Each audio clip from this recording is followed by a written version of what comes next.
Today we will see something important concept, and we'll go with that. So we will talk about Docker. So Docker is one of the key factor currently working in the IT industry because it is a very interesting topic. Okay, and Docker is called as a containerization technology.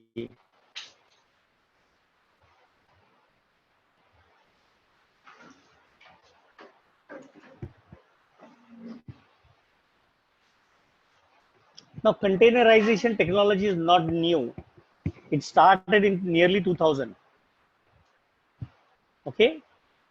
So in the BSD operating system, it is called as a jail environment. So you will restrict access to the particular process or something. In the same time, Google came with its own LMCTFY. It is the process which will go along with that. Then came Solaris. Then came HP with their own technologies. In Solaris is called as zones. Okay, and Linux came very late into this market. Linux came very nearly 2008, and they called as LXC, MXC, Linux containers. Okay, LXC and MXC. Then there was a change in the Linux kernel in 2013, which is called as user namespace management. With that, a new technology came into existence, which is called as a Docker. So Docker is very recent technology, 2 to 3 years back, but it has revolutionized the market. It did a lot of things with that.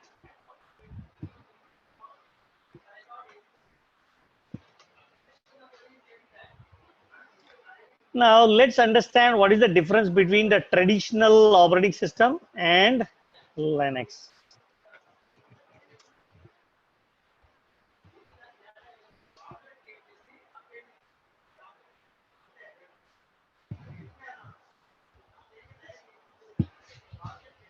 So let's talk about the traditional things in Linux.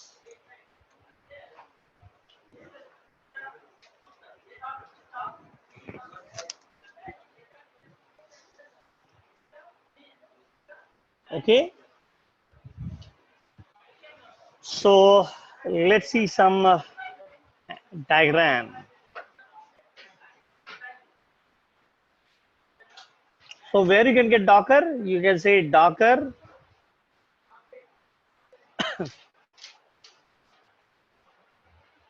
you can go with the docker.com site.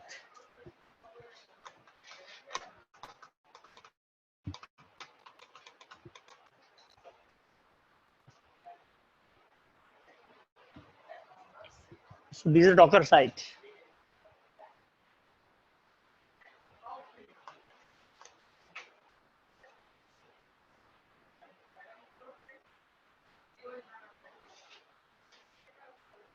Okay.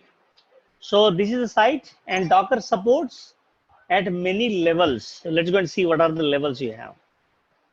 Mac, Windows, Cloud, AWS, Azure, servers, Windows, CentOS, Debian, Fedora, Oracle, and long list is there.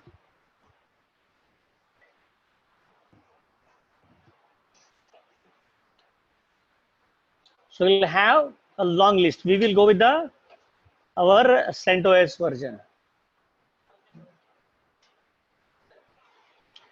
We'll go with the CentOS version. So if I click on that,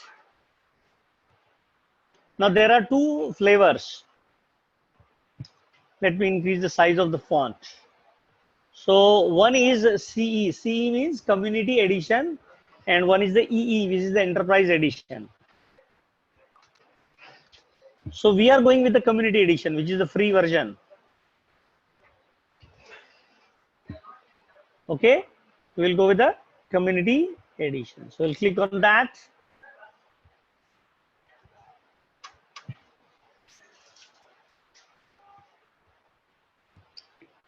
So we'll try to see the Community Edition version. So we will go and we'll see that at the bottom you have the link, get the Community Edition for CentOS. So we'll click on that. Then again there is the Enterprise Linux and Community Edition. I'll go with the Community Edition. Now here is the procedure given how to install Docker on CentOS. So prerequisite, if you have older version of Docker, remove all of them. So you'll remove that. Then you'll go with the repository. You'll set the repository. You'll set the proper application. Then you will go along with the repository manager. Now step 3 is optional. So I say don't use that step 3. Don't go for step 3. It's optional. And then you can install the Docker. So if you have the older version, you can remove the older version. If you get a new version, you can say sudo yum install docker. Okay. So with that, you will be able to go on. Now let's understand the difference between the Docker and the conventional operating system. So I'll say Docker versus Linux or something like that. I'll go for some images. I'll try to get that. Let me get that comparison. Yes, so this is a nice chart, a nice comparison.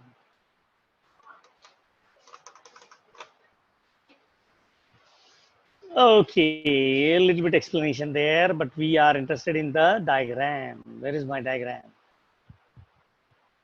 Yes, so this is my diagram.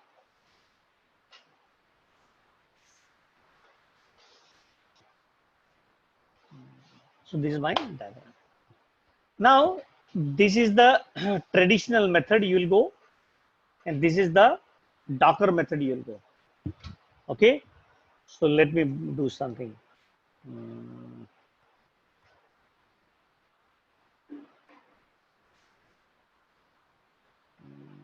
Sorry for that.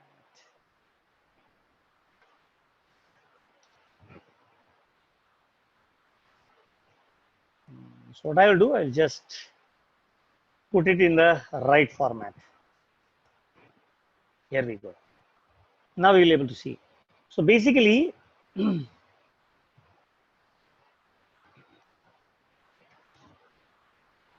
come on, what happened?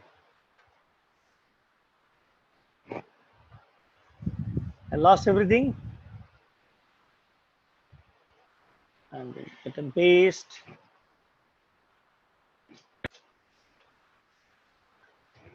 Okay, so this is your conventional operating system, normal virtualization. And this is a Docker type virtualization or containerization, we can say, with Docker. Okay, now let's understand what is happening here.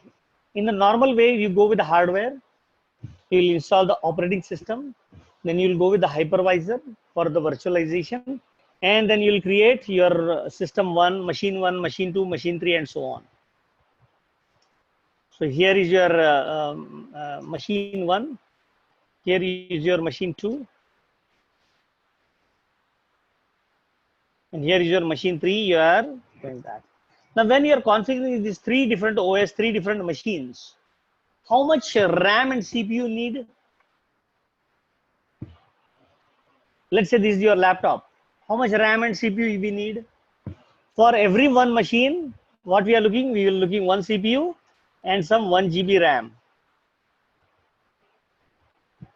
minimum to run that, right? So now when we go with the 3 machines, it is 3 CPU, 3 GB RAM. Now let's say you imagine that you are running in the cloud. How many CPUs you need? Let's say you have 1,000 servers. And how much CPU and RAM you need? 1,000 CPU and 1,000 RAM, right? Now with the Docker says that you don't need operating system. You don't need operating system for virtualization. Now the question is why we need virtualization.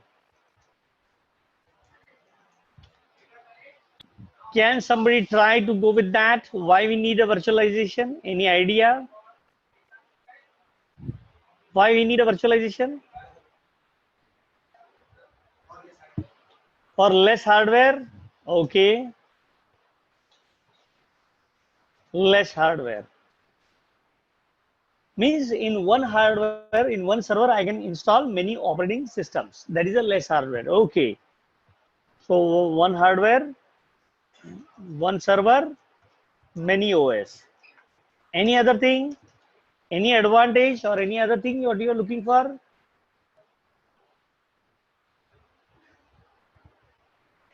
So that is not a real advantage. Real advantage is something else. So what is the real advantage? So for you, what is important? For you, let's say you have a laptop. Okay. Now in that laptop, you have operating system, you have your data. Now what is important with that laptop? Data is important, right? Or you say, no, my laptop is very important. So if you say laptop is important, then this is not right thing.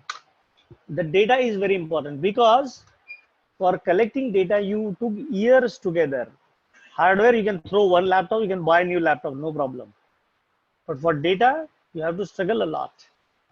So the bigger advantage with the virtualization is data isolation and data protection. What is the advantage? You have data isolation and data protection.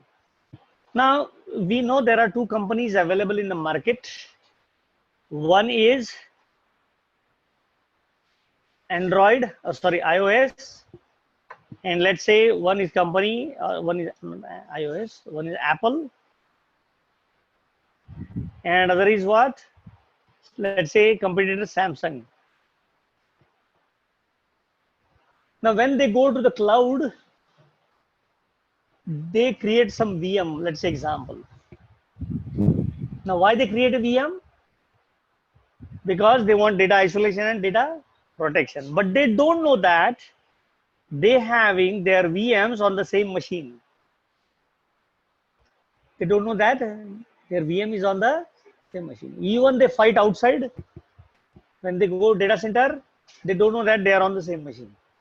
That is a level of isolation you can bring in. Via network, via storage, via these all level you are having a separation, isolation. Data isolation, data protection.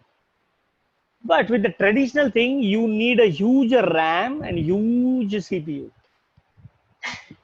With the containerization technology, if we go with the Docker, now Docker we called it as a container. Now this one is as a container. Now how much the size of the container we can define? We can define, I want 0.1% CPU. How much? 0.1% CPU. And minimum 4 MB RAM, that's all. And you can get the same level of isolation and protection with the small footprint. Now, what is the major thing? In container, there is no operating system.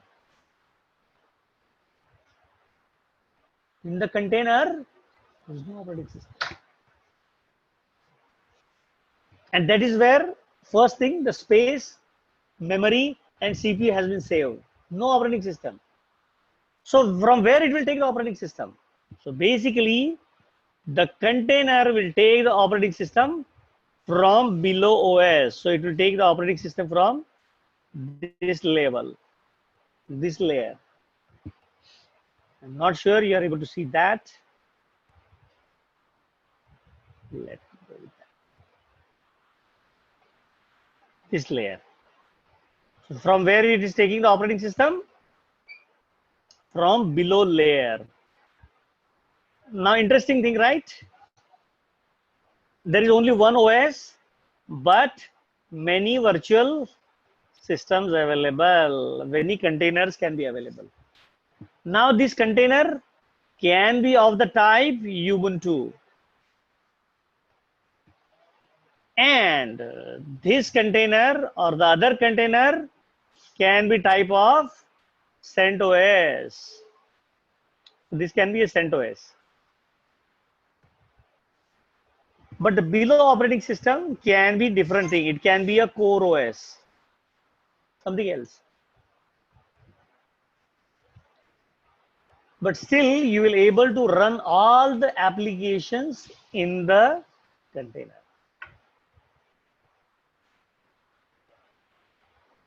So try to understand. Okay. Now, what is happening? We have the kernel here. What is a kernel? Kernel basically means your real operating system. So you have the kernel here, but applications are in the container.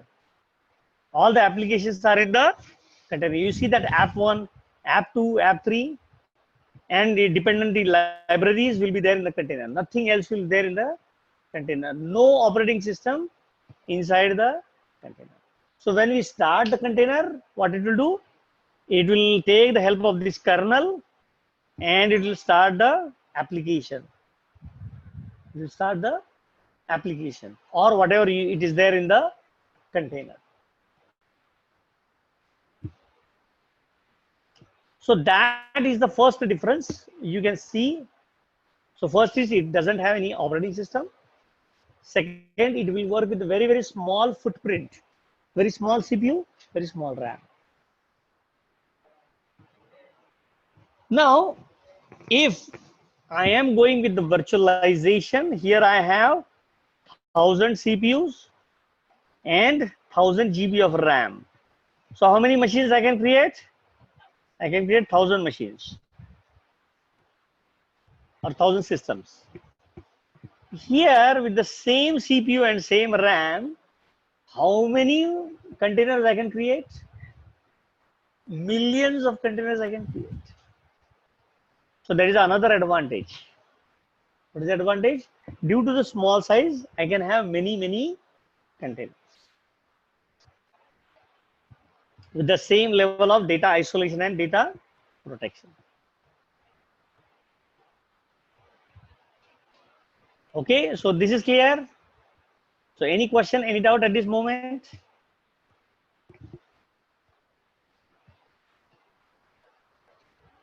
Okay, let's go for the next step. Now, your Docker works on layered storage. It works on layered storage. Now, let's take an example. Let's say you have a CentOS operating system, 6 version. So what is the size? What is the size of 6 version? Let's say 2 MB or 2 GB. This is for version 6.4. Now you have another version which is of size 3 GB. Which version? 6.5. Now what is the difference between 4 and 5? How many GB is difference? 1 GB. Now when I said go and download the version 6.4, how much you will download?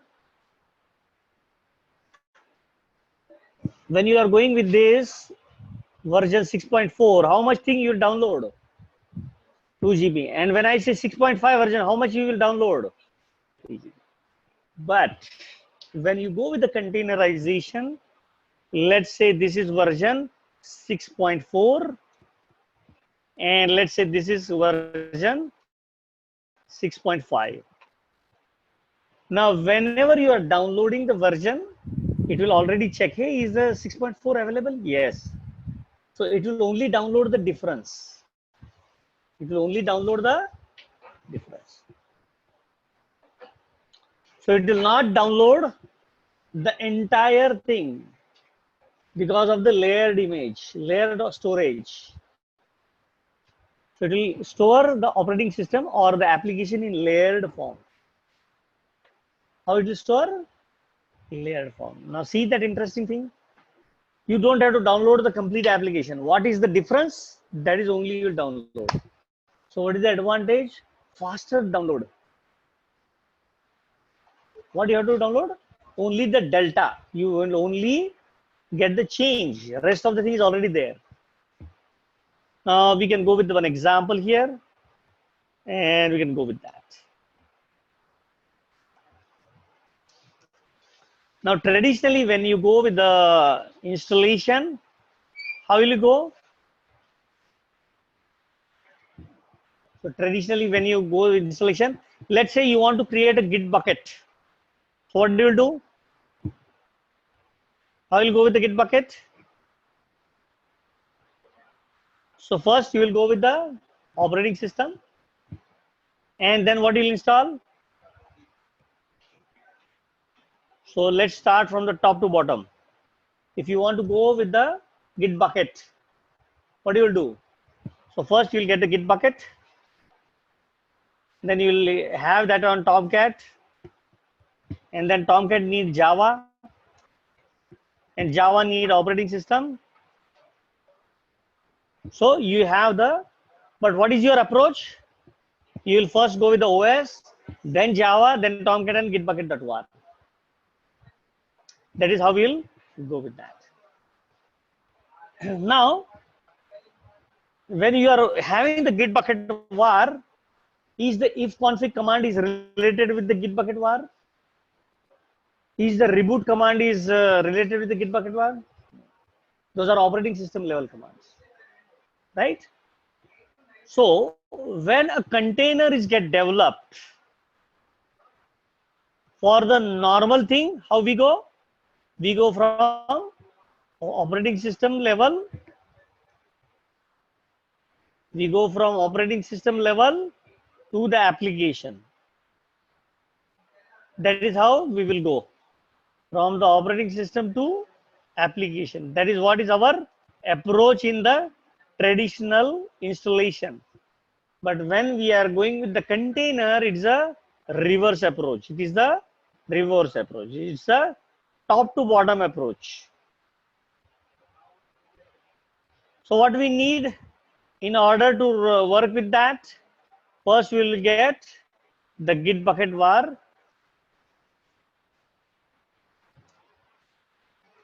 Then we'll go with the Java. That's all I need to run the Git bucket.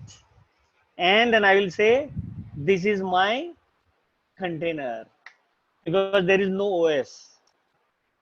There is no OS. That's all. So that's why my container size becomes small. My container size becomes small.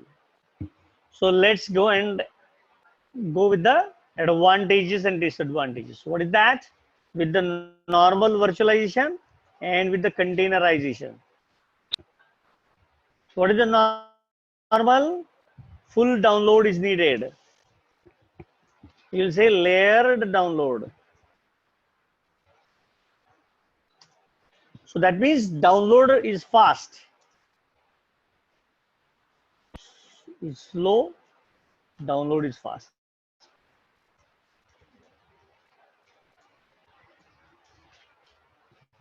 Image size is large. Image size is small. Need more CPU. Need less CPU. Need more RAM. Need less RAM.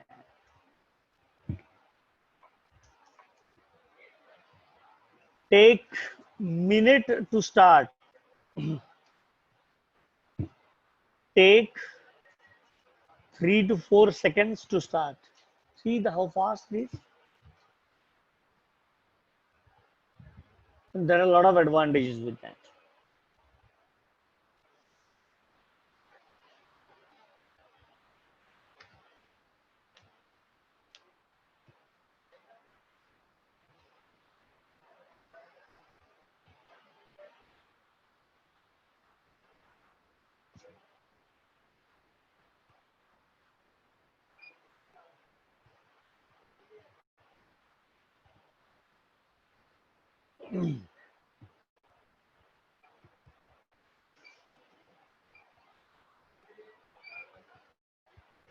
And it has full OS. It has no OS.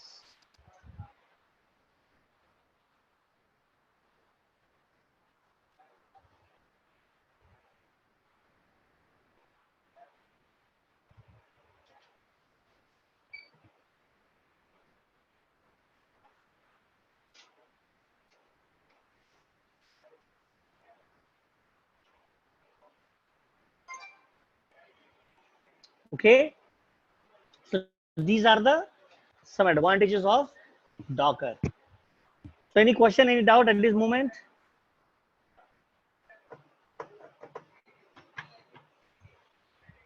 Okay, so let's go further. Let's try to understand some more things. Right? We talked about all the convention things and all the stuff. I'll remove all unwanted things so you can take a look.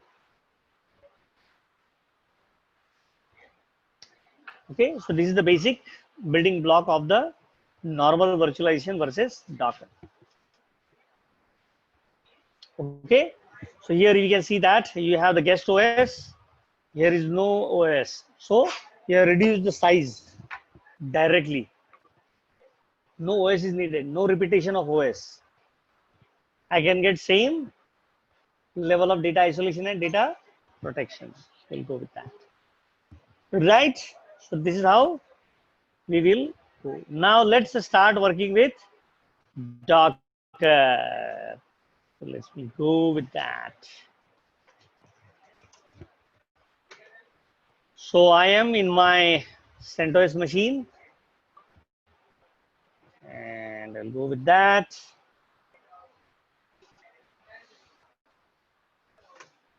Okay. So we will start. So just check that we have the Docker or not. I'll say check the Docker. So already have the Docker here. You can see Docker common, Docker client, Docker these, Docker these. Now we know that how to get the Docker. So we went into the website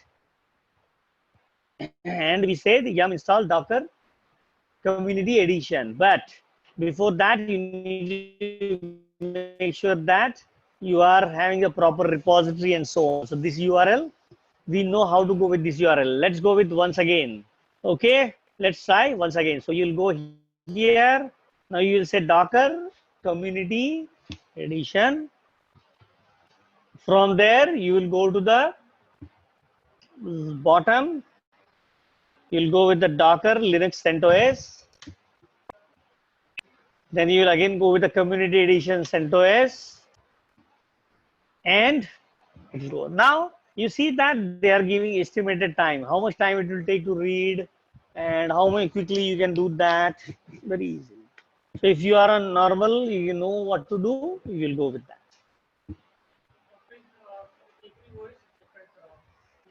Yes, for every OS there is a different engine. If you go here, I will reduce the size. That way it will help to get that. If you see here, for Mac is different, Windows is different, AWS, Azure, these, that, all flavors. So for CentOS, we are going with that. But you can do also for Windows desktop, no problem. Okay. So you can go for docker.com Just go docker.com. You don't have to go anywhere. You have to just visit this link. So this is the official page of Docker.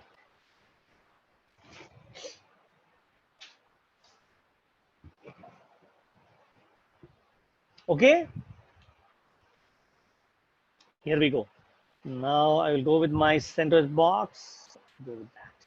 So I have Docker already installed. So let's go and start the Docker. Let's say sudo systemctl docker start Docker. So I'll go with that. I'll give my password.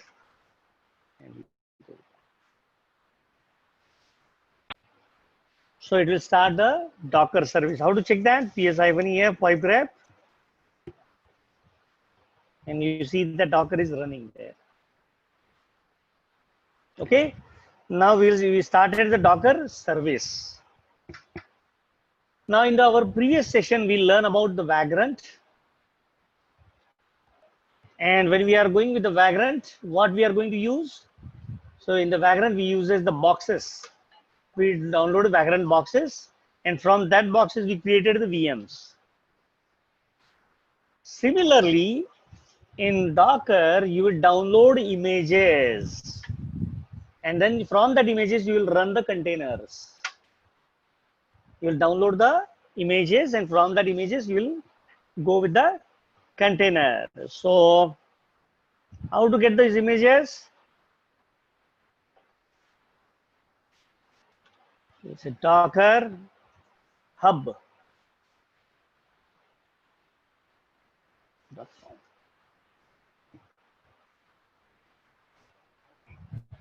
So here you go, is a Docker hub. So hub.docker.com. You will go there and you can download whatever image you want. Now, how many images are there? How many images you can see? 1 lakhs plus images available, free of cost. Now, let's say you are get bored with Jenkins installation. You can start Jenkins with the Docker. I can say Jenkins. Here we go. Here you can see that official version of Jenkins. You see that very good rating is there. 10 million plus downloads already happens. Now you name the stuff, you will have the image. You will say HTTPD. Okay, we got, you said Tomcat. You will have it. Then you will go with the JBoss. You have it. Then any other thing you would like to know? Maven, yes. With the Maven, you have the Maven. So for every application or for every operating system, you have a small image. Let's go with the CentOS. We have that. Let's go with the Ubuntu. Yes, we have that. Now nearly 1 lakh applications are already there. Somebody wants to learn Jira, go for the Jira. You have the Atlassian Jira here. Very good. Somebody wants to work with Nagios. You have the Nagios. Somebody want to learn Mantis BT. We'll go with that Mantis BT. You name the application possibly is available there. You want to go with the LAMP setup, the LAMP. You want to go with the Chef or Puppet or Ansible. You have the Ansible image. Okay, so possibly all the near all applications you will have the. Now what we will do, we will download these images and then we will start a container from these images. So let's go and see that how to see the current images. So I'll say sudo docker images. That's all is the command to see the list of already downloaded images. So I'll go with that. So what is the command? Sudo docker images. So it has giving me a lot of images. You can see that Git bucket image, Ubuntu, MariaDB, HTTPD, CentOS, Nginx, Java, Node, these, that, blah, blah, blah. And you can see that these are latest image, some image ID. When we have created or downloaded, we have all the information there. And what is the size of the image? Now, I will do some housekeeping. I will remove the images first. I will say sudo docker RMI. RMI means remove images. Now, which image I want to remove? Let's say I want to remove the Git bucket image.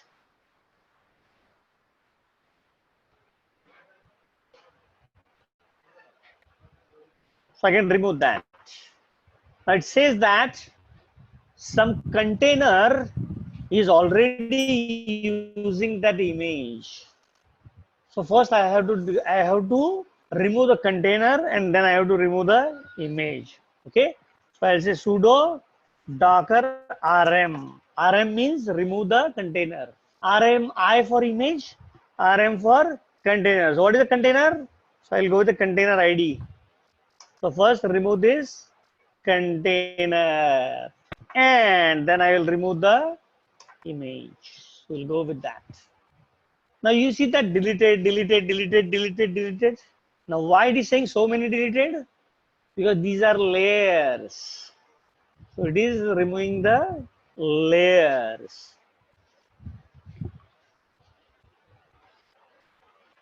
So I'll again clean up my disk space. I'll say I don't want MariaDB. I'll say sudo docker rmi. I'll remove the MariaDB. That.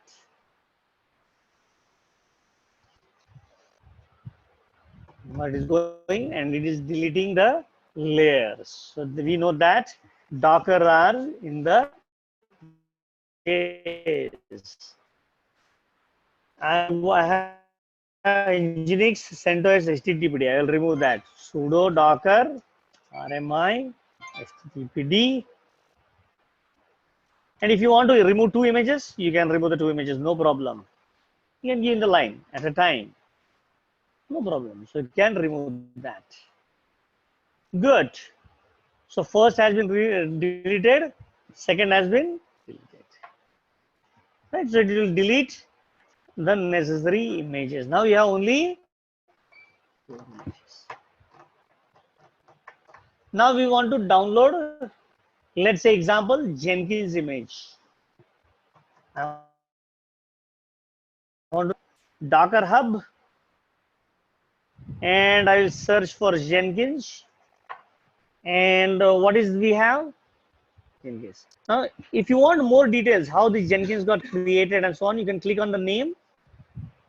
I will click on the name and you will get the details of the Jenkins, the description, what it is using, how it is using, and how to start it, how to run it, how to back up the data.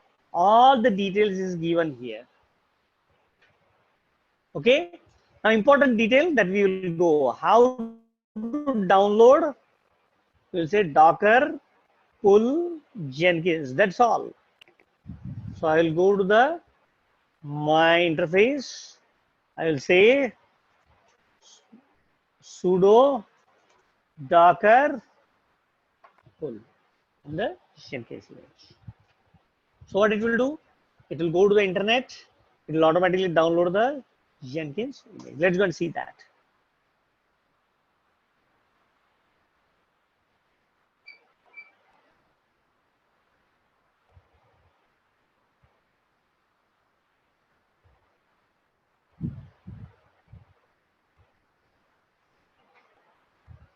So it is going to the internet and it is downloading the internet. Now we can see here, it is going with the layered images. It is going with the layered images.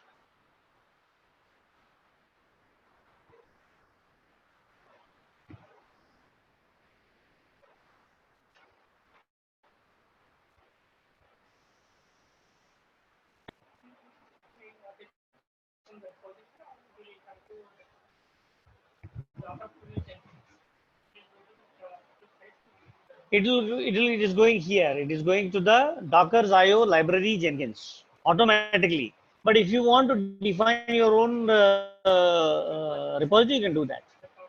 Yes, like that, you can go with that. So you have to use the Nexus repository. There is a tool. You have to install that. You can use that as a your Docker repository. So a repository means nothing but it is a collection of packages. That's all. So what is a repository? Repository is a collection of packages, and you can take any bucket. You can put all the package there. You can say this is my repository. No problem. So that is what is the repository.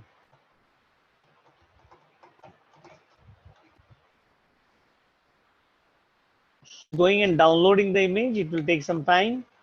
We can see that layer by layer it is downloading. Now, if some layer is present, it will not download. It says already present. But in this case, I don't see that anything is already present.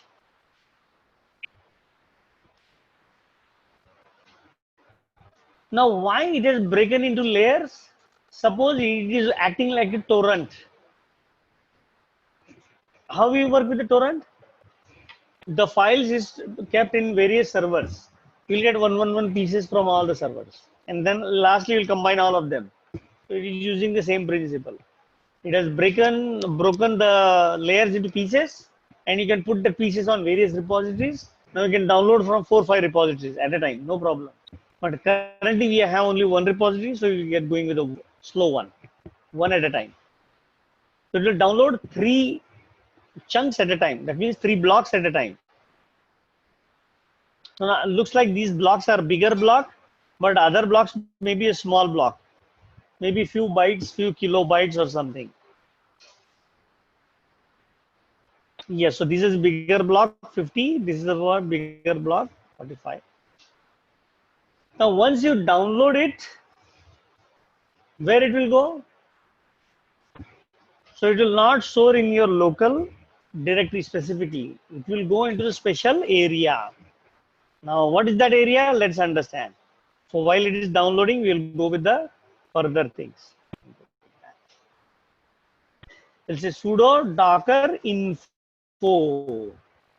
I'll run the command sudo docker info. It will give me a lot of information about my Docker, where it is, how it is stored, where are going the files, and so on. Now you can see this path. So my images are going there. It says var lib docker device mapper data, and the information about that data is in the metadata. Now here is how much the disk space currently I have. So current disk space is used 1 point something GB. Total space available is 1.07, and what is the data space available? 11 GB.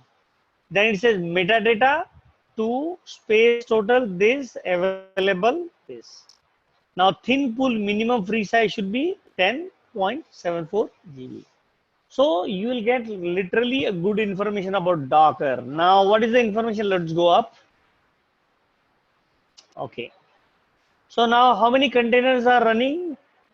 0. How many containers are there? 0. How many are running? 0. Pause 0, stop 0. How many images are there? So it will give all the statistics about your Docker in this Docker info. So it's like getting a summary of what is in my Docker. So how many images? We know that sudo docker images. So we have the 4 images. We have the 4 images. So if I say Docker info, I will get very nice information about that. There are 4 images. 0 containers, running 0, pause 0, stop 0. And you will get good information. Okay. Now for this machine, the base machine, how many CPUs are there? 4 CPU. And how many RAM is there? 4 GB RAM. Really 4 GB RAM. So this is about the base machine. Base machine means we are talking about not this.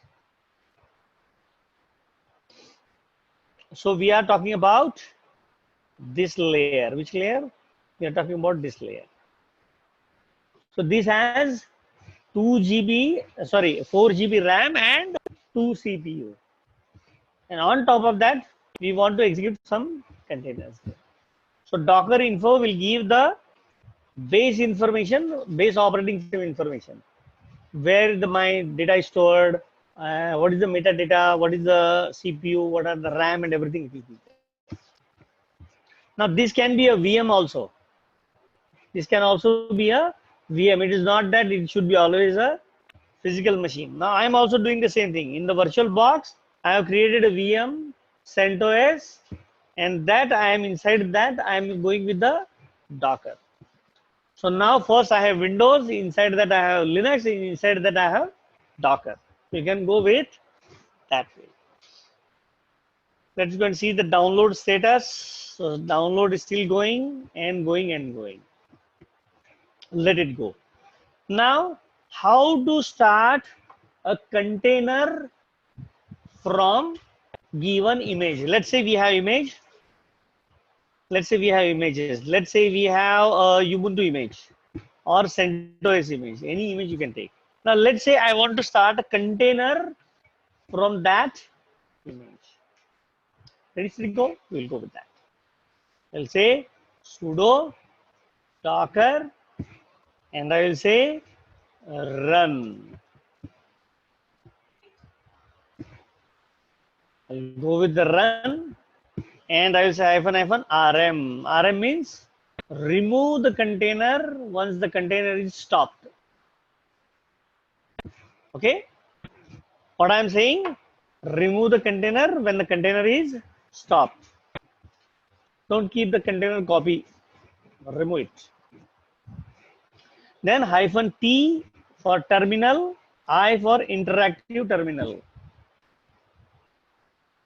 Then I will give the image name and then I will give the command name. So this is how I will start. So what is that -rm? It is remove the container when it stops. And we'll say -t means what? Interactive terminal. Give me terminal. And then -i means interactive terminal.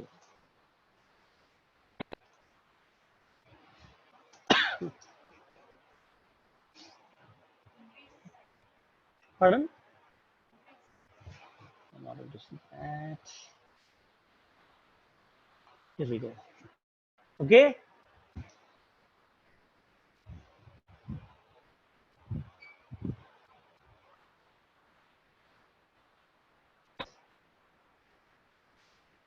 So what is the command? Sudo docker run -rm -ti image name and the container.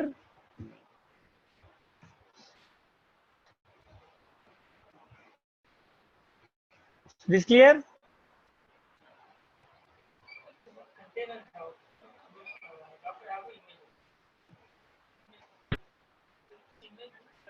Image is like your CD.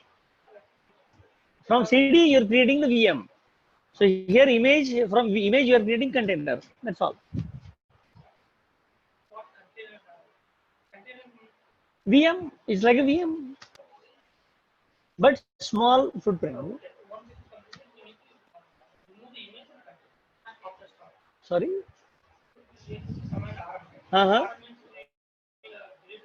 It will delete the container, not the image. Means it will delete the VM, not the ISO image. Then you don't have to use RM. You don't have to use RM. In my case, I am saying remove that. because just we are creating more and more garbage. So I said, I don't want garbage. But if you want to, if you don't want to have that option, that is hyphen RM, you can do that, no problem. That means you can also run without RM option. If you want a container to live long, you can stop and start it again, no problem. You can do that. But in this case, once the container stop, I will say don't go with the container. Remove that container because unnecessary it will eat my disk space. Unless until I really want to get back to that same container again. Okay.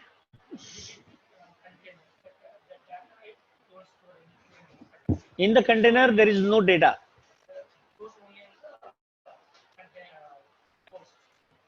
It depends. In ideal scenario, it is expected that you should not store any data in the container. We will see that we have not touched yet. I don't want to confuse in a lot of things. Let's go one thing at a time. That way it will. Yeah, so we will understand all the picture, no problem. But we'll go step by step. Okay. Okay. So let's go and see that. So how to see the running containers? You can say sudo docker ps. How to see the running containers?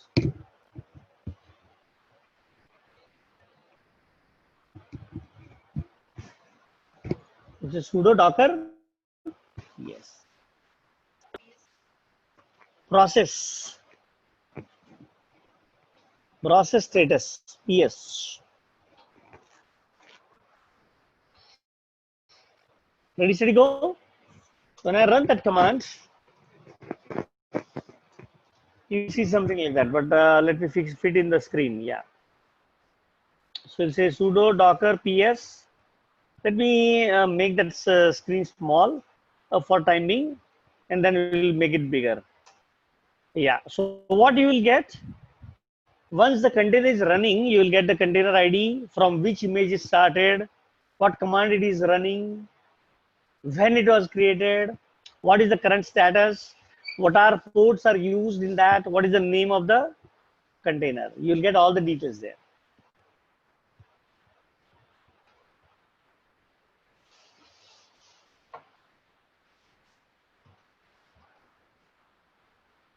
I was trying to get in one line. Yeah, so it is, but it is very, very small. Okay. Let it make it big. Okay, so let's break the screen and let's go with that breaking point. Now we will run the sudo docker ps to see that what are the containers are running. Nothing is running. Let's go and start the container. Ready, steady, go. The sudo docker run -rm. First we will set the images. Show me the docker images. What are the images? So I will go and use the CentOS image, or let's say Ubuntu.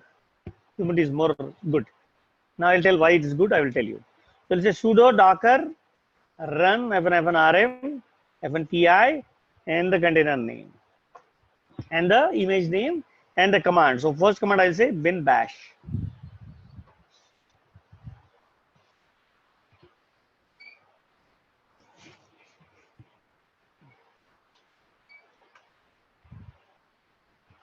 I tried to increase the font, but it is going out of screen.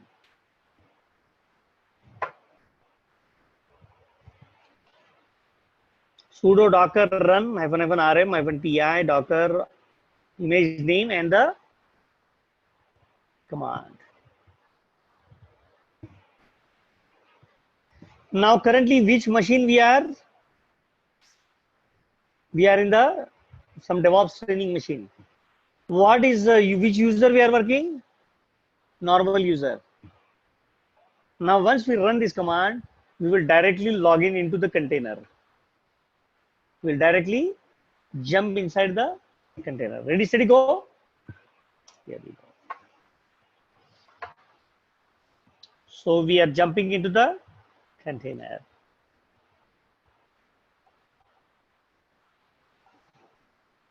Going with that.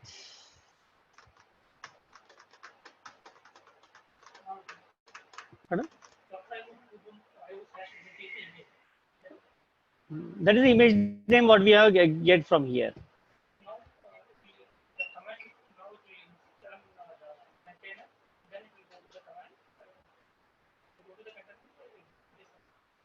Pardon?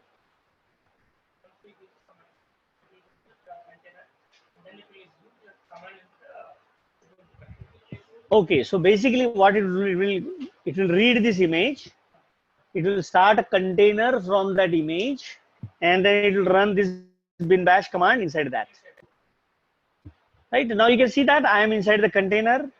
You see that it is the hash prompt, and the host name has been changed, something something blah blah blah number, and I'm the root user. Now if I go here, and again I say docker ps, you see that what it says. So this is the container ID. This is the image we have used. This is the command it is currently executing. It started a minute ago, and uptime is 37 seconds. So here it is not clearly showing, but actually it started in 3 to 4 seconds. Okay, let's try it again. Now when I go and exit, when I say exit, what it will do? It will come back to the original OS, but it will also destroy the container. Yes, because we have given the rm command, it will destroy the container. Let's go out. Now what is the container number? 486 something, right? Last 3 digits. So I'll say exit. Now if I again go back, if I again run docker ps, there is nothing, because container is stopped. Let's go and run it the command again. Ready, steady, go. Here we go. So we are going with that, and here we go, and we'll run the command again. You see that now the container name is changed. Previously it was something different, now it's different. So altogether this is a different machine. Altogether this is a different virtual machine. Altogether this is a different container. Now how much time it started? It's created 7 seconds ago. It is up from 3 seconds. How much time it took to create? Nearly 4 seconds, that's all. See how fast it started the container? Only took 4 seconds to start the container. Okay, now what is the outside OS?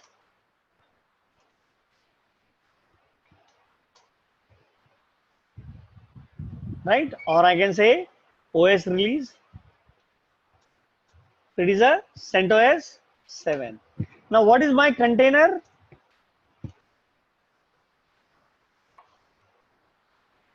It is Ubuntu 16.4.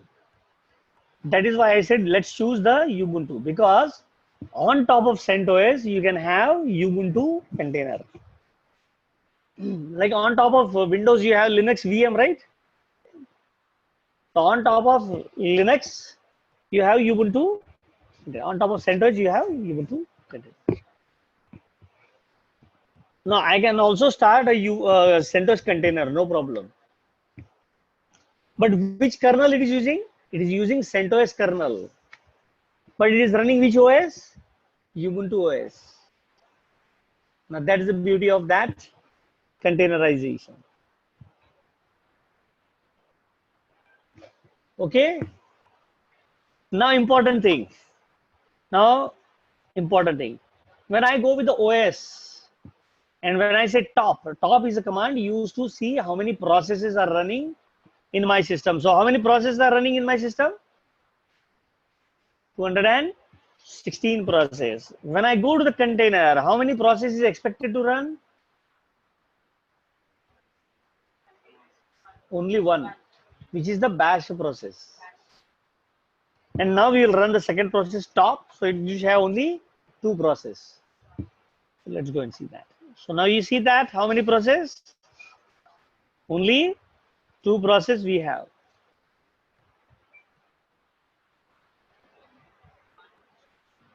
That means we got the same isolation of the VMware for single process. Instead of having whole OS and isolation, I can give isolation to the single process. That is the power of the Docker. So instead of having hundreds and thousands of processes running, and these are unwanted, unnecessary processes are running. Some processes keep on running, but in the container, only the necessary process will run. Only the necessary process will run, and that process is only one process. And in real time also, in your entire container, you will have only one process. In the entire container, you will have only one process. Okay, any question, any doubt at this moment?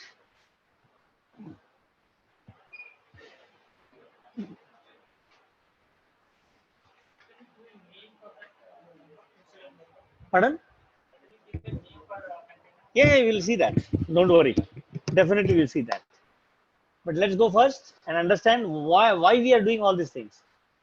We are doing all these things for the isolation purpose, data isolation and data protection. And that isolation is possible till single process. For only one process, I have protected now. Now, the user, root user, this root user is different from this root user. Both are different root users. Even the UID, GID, you will see the same, but they are totally different because above is in the CentOS, below is in the Ubuntu. This is in the CentOS. The top is in the CentOS and below is in the Ubuntu. Both are different operating system. Both have different users. Now here I have the user DevOps, ID DevOps. What is the ID? 1000.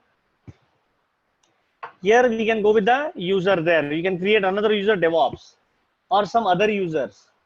I'll say user add, let's say Linux. And I'll say ID Linux. And you can see that now here UID is 1000, but for DevOps here UID is 1000. Both are separate users because this container is like a separate VM. But that isolation is possible at a single process. Is clear? Some bouncers are going there.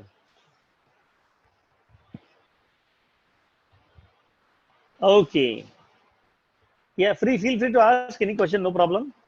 We are here to solve the problem or the questions. Any question in mind? Now, what question has to ask? That is another question, right? But basically, what we are trying to do, we are trying to isolate the layers. We are creating a VM, but with a small RAM, small CPU, and small number of processes inside that VM. That is what we are doing with the Docker.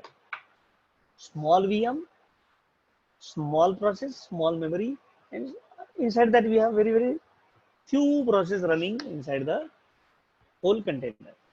And in real time, you will have only one process running in the entire container.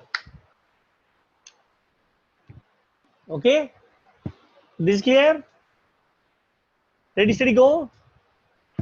Okay, let's go and talk about further. So, sudo docker ps. Now, I can see that I'm in the wrong password. Now I can see that I have the container something different name. And every time it is a headache to remember that name. Right?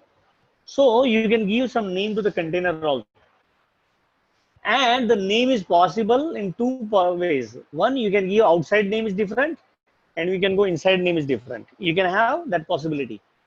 You can go with that. Okay? So let's go and see that. So I'll come out of this container and it will destroy the container. So the container is gone. Now if I say, now if I have not given the name, you can see that what it has given the name. Hungry Cray or something. Randomly it will choose the name. But now we will give the name there. Ready, steady, go. So how to give the name?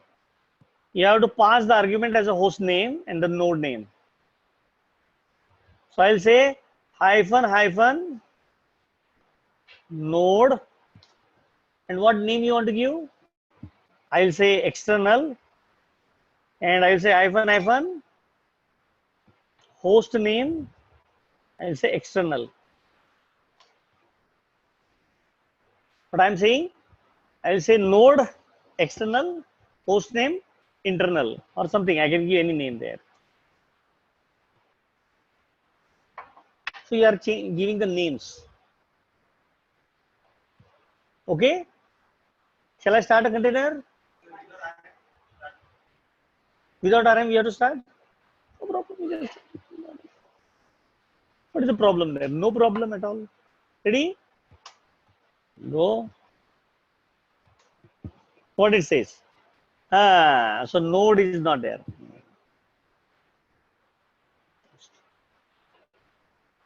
So node and other name is what? Host name, node name. Okay, let's go and see that. Sudo docker help. You can go with that. And I will say name. Rename or host. Yeah, so host and node. So we have the node. Why it is not taking the node? So go with that. Let's go with the host name first and then second that. Yeah. So we'll go with the host name. Now you see that it has changed the name of the host in the, it says internal. And how to see that? You can say cat etc host file. So what is the name? Internal name, and what is that? IP. So for this container, there is IP 172.17.0.2. So automatically it brings that isolation, automatically brings that.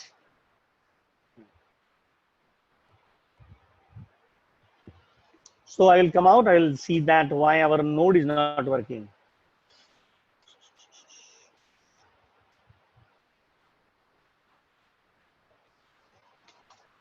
It says it's having some problem with the node name. It's not giving that node name. Host name. And I can say why it is not giving.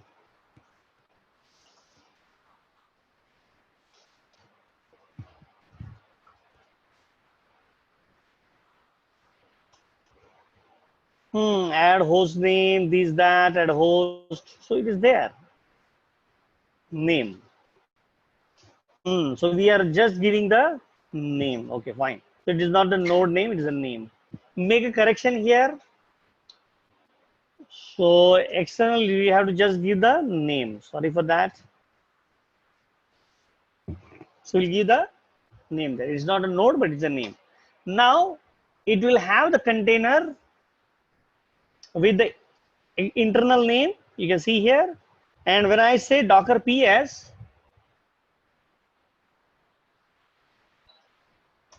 here we go. Now you see that. What is the name it is giving? So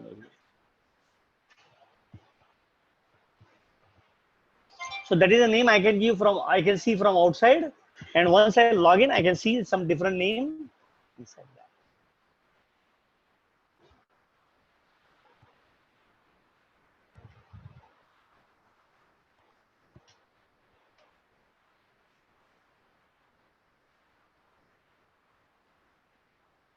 Okay.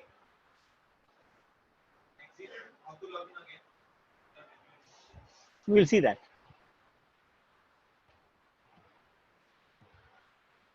Okay, so now we will exit out. Now once it exits out, what it will do? It will stop the container.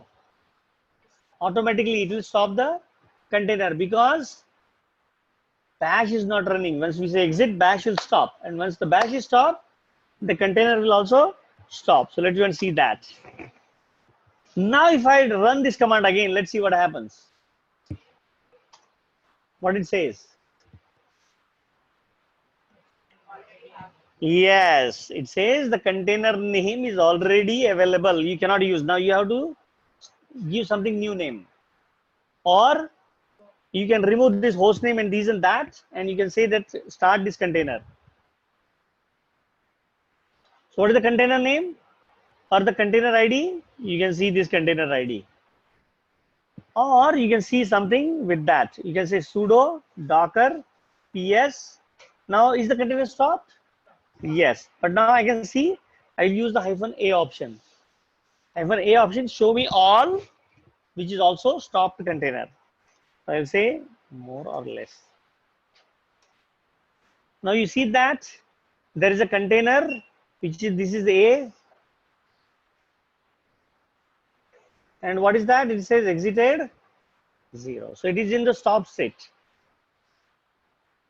So -a will give me the containers which are stopped or in sleep or whatever mode it is there, you can go with that.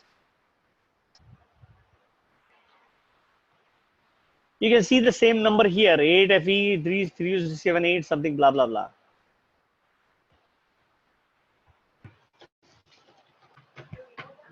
Pardon?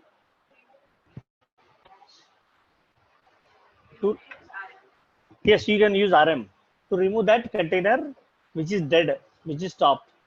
You can use RM command.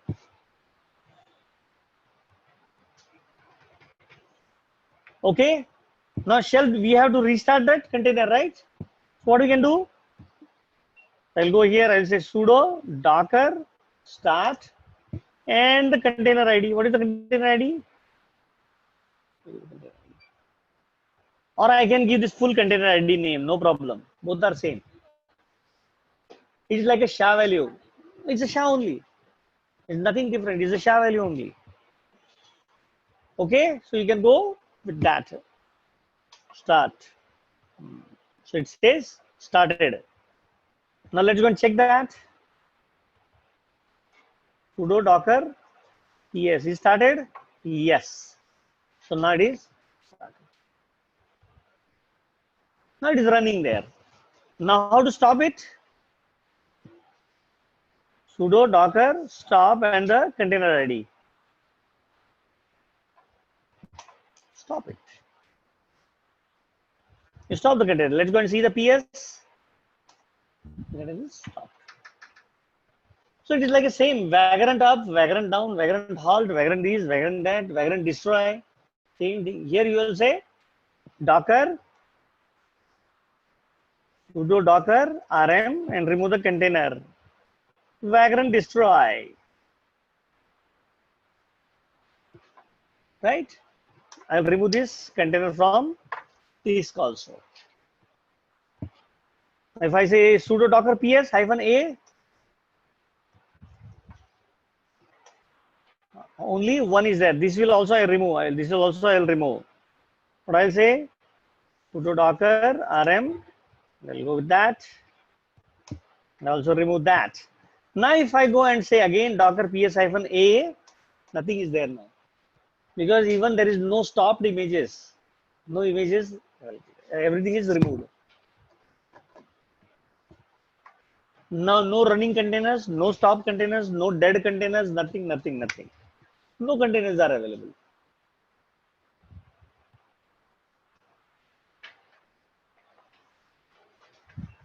Is clear?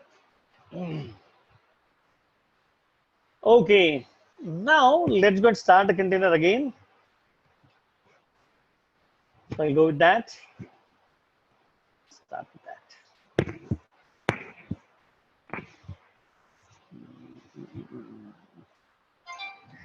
So let's again start the container.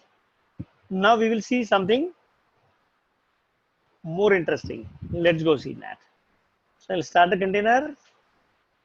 Now when I see how many CPUs should I have, how to check how many CPUs we have, how much RAM we have. If I say free -m, I will see how much RAM I have in the container. For the container, how much RAM it is? 4 GB RAM.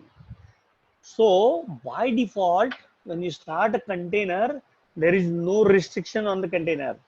Whatever is your OS size, exactly same size you will have for the container. Now, how many CPUs we have? 2 CPUs, right? We have 2 CPUs for this VM or this machine. So let's go and see that. Cat rock CPU info, and you'll get that. Here are the number of processors. So let's say processor. You can see how many processors, how many CPUs. We have 2 CPUs. Here, how many CPUs for the container? So there is no restriction. So by default, when you start a container, it will get everything to the container. There is no boundaries.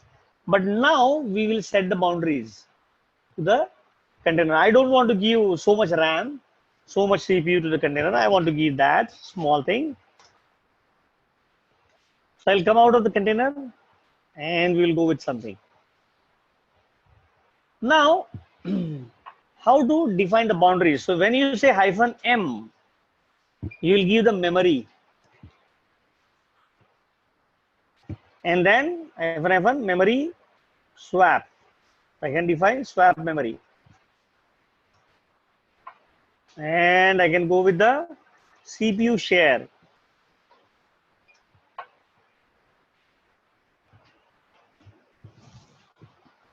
Now this memory you can give in bytes, kilobytes, megabytes, or gigabytes. Swap also the same thing. Bytes, kilobytes, megabyte, or gigabytes.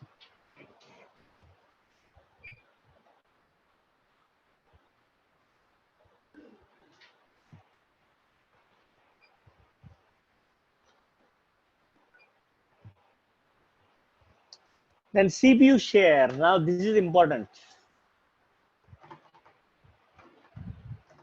Okay, now CPU share means if the number is 1024 is equal to 100%. So now if I give to 50%, what this number should be? Half of that, 512. So 512 is 50%. Now if I want to give 25% CPU, what is the percentage? Or I'll say 256. Like this, you can give the CPU share. So let's go with our system. So what we will do, we will start a system with 4 MB RAM with the swap memory as 8 MB and with the CPU share 25%. We will start a machine with these parameters.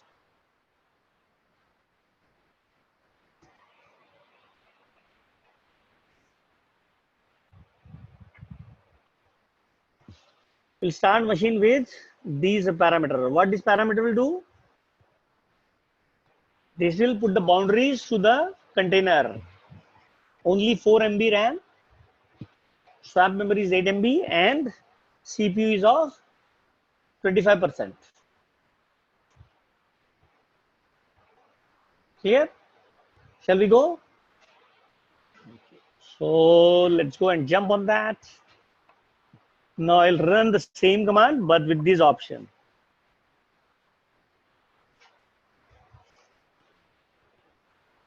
I use the same command with that option. -m, 4 MB, -swap, memory swap, 8 MB, -CPU, share 256.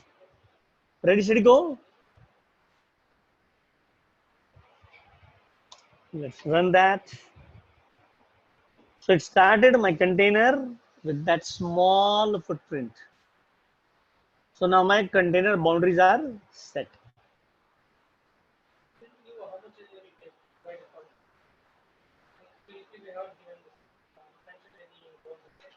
So previously, if we not mention the boundary, it will take everything. Whatever is available, it will take. Everything. So see, by default it will go with a small, but if needed, it will start growing. Here now it cannot grow more than 4 MB. It cannot grow more than 4. Clear? So that is where we will set the boundaries. Now, how to see these boundaries? Even if I say free, it will not work, because we are inside the container and we are working with the virtualization. So it will show the exact thing, same thing again back. It will not show me the 4 MB. So there is a different command to see that. So first you will say docker ps get the container ID. Now what is the container ID? This is the container ID. Now I will use the command called as sudo docker inspect. Inspect the container and tell me what is there for that container.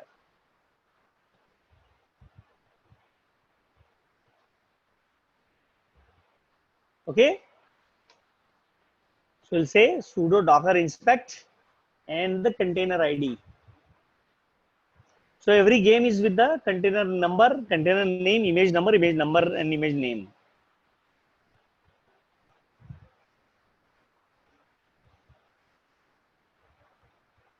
Okay. Ready, steady, go.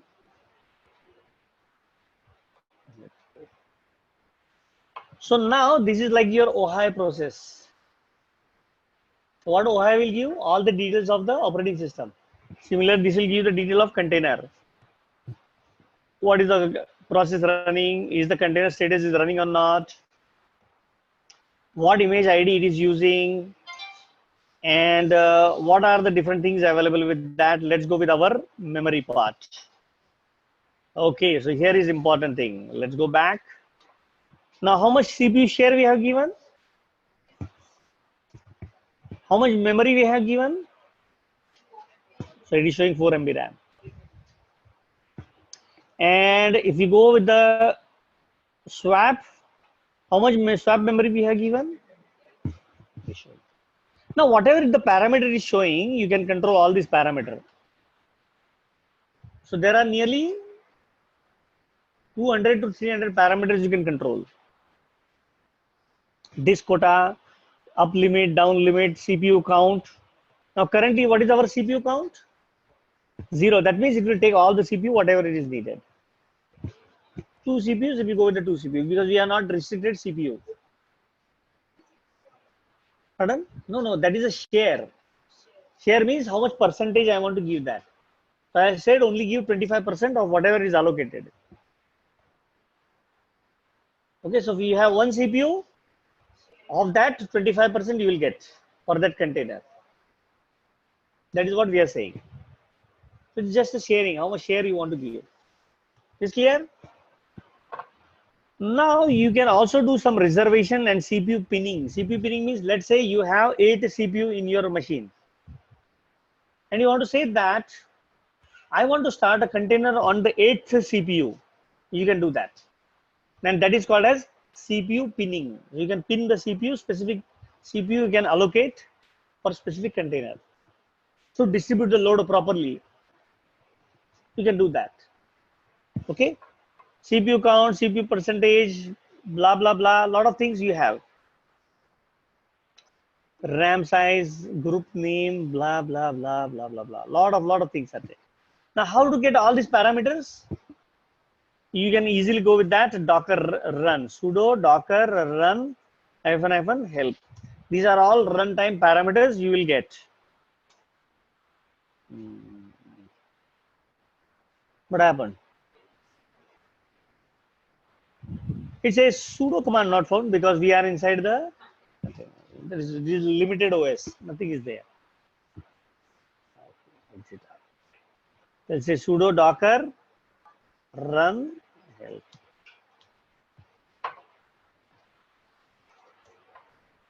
Now you can see that a lot of options are available. Add host, CPU percentage, CPU quota, CPU share. That's what we say, relative weightage. CPU sets, memory, detach, attach, DNS options, hostname options, then memory options, and PID, string, publish, read only, blah, blah, blah. Lot of things, you can go with that. Okay, and the command is what? You can say sudo docker run -f help like that. So these are all the runtime values you can allocate. Just clear. So a lot of parameters are there. We can explore those parameters. You can try those parameters. Whatever things you can able to get with that. Now, last thing I will show you for today's.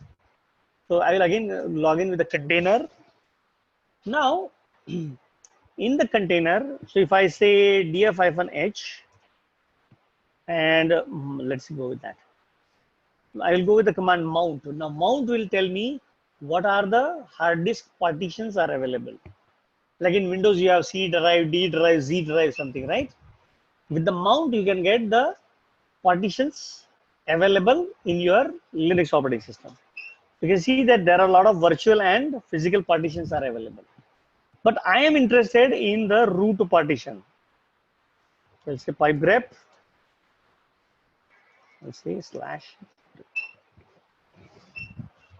So I'm only interested in root partitions.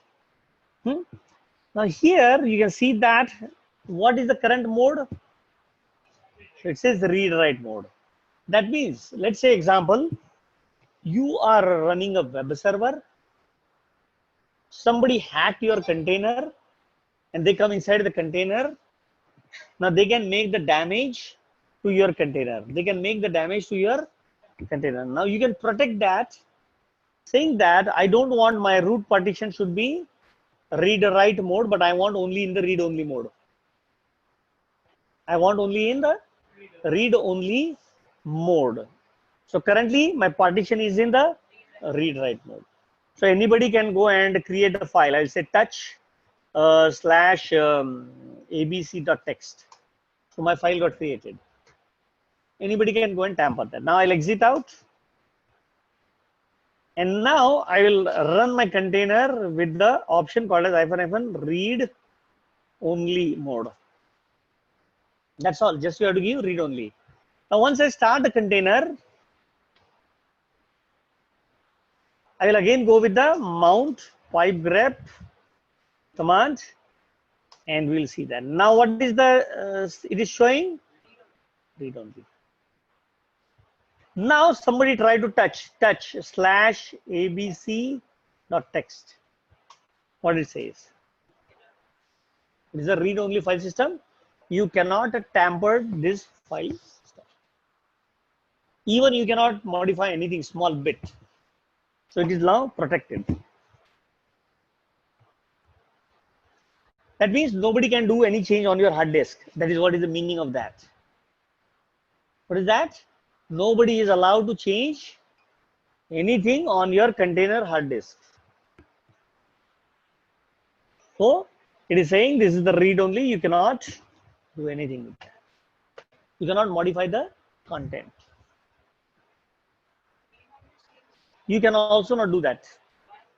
It is read only. If you put a lock to your house and now say open the lock, it is not opening. Why? Because we have locked that. That is what is the same thing. We put the seal and then there is no way that you cannot remove that. You have to stop the container, start the container again with the normal mode. So once it's locked for everybody. And it is real time also, it is expected that you will never go and make any changes in the container because you are not going to save anything in the container. So containers are just an interface, intermediate channels. It will pass the information through, but it will not save any information locally. Let's say, for example, let's say you have a web server.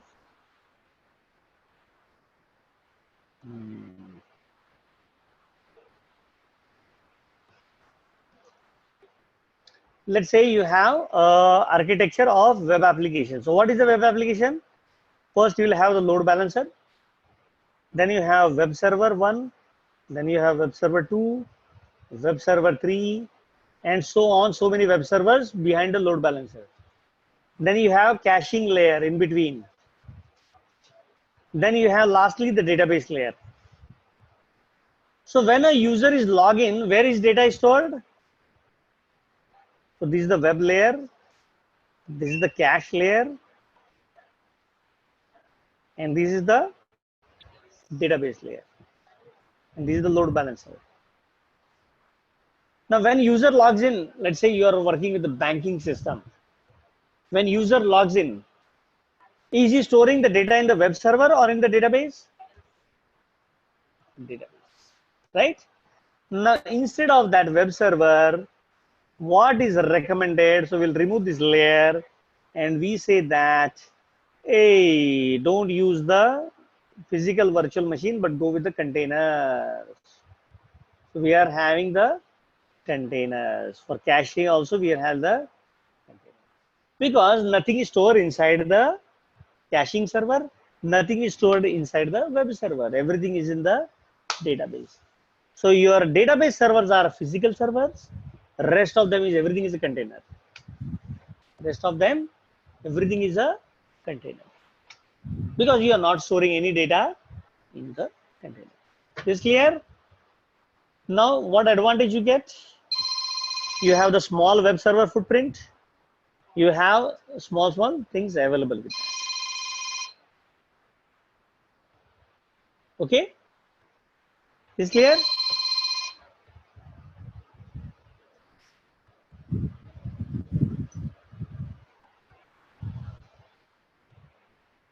So that is where we will use the containers.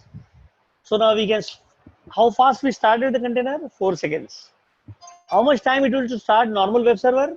1 to 2 minutes, right? That is the number one advantage. Now in real time, when you upgrade your servers, so what do? You first go install the Java, Tomcat, these and that and other stuff. But when we are working with a container, there is no installation. You'll stop the old version, start a new version. That is upgrade. Done your upgrade. And that's why upgradations are very fast in real time. So what you'll do? You'll stop the old version containers. Let's say my application is having the version 5 here. And I want to go with the new version. This is the version 6. What I will do? We will stop the containers with the version 5 and we'll start the container with the version 6. That's all my upgradation. So in real time, production upgrades are very, very straightforward with this Docker. Because at that point of time, you're not doing any manual work, installation, patching, these and no. Only one task is there for you. Stop the old, start the new. Your upgradation of the server is done. That's why now the life of IT engineers is very, very easy. Previously, it was very dangerous, nightmares, because we have to wake up till whole night. Oh, we have upgrade from 6 to 7, and it will work or not, how to roll back and these and that. Now it's very easy. If version 6 fails, what we'll do? We'll stop the version 6, again bring back the version 5. Done. My rollback is done. Rollback is done. That's simple. We had happen with the containerization. Okay. So tomorrow we'll see some more details with the containerization, and we will see how to create the image, how to mount the volumes, and so on. So we'll see a lot of things there. Okay. But let's get first understand the basic concept of container. Then once you have, you can go with that. Okay. So we'll stop here today, and we'll continue our on Monday. We'll come back and we'll have some more things on the Docker. Till time, take care and practice your Docker there. So hopefully in the next week we will finish our sessions. So one part we will cover is the Ansible. So maybe Tuesday or something we will cover the Ansible part. Okay. We'll have the introduction, we'll have some examples, and we can see how the Ansible goes. Okay. So with that, see you on Monday. with more stuff.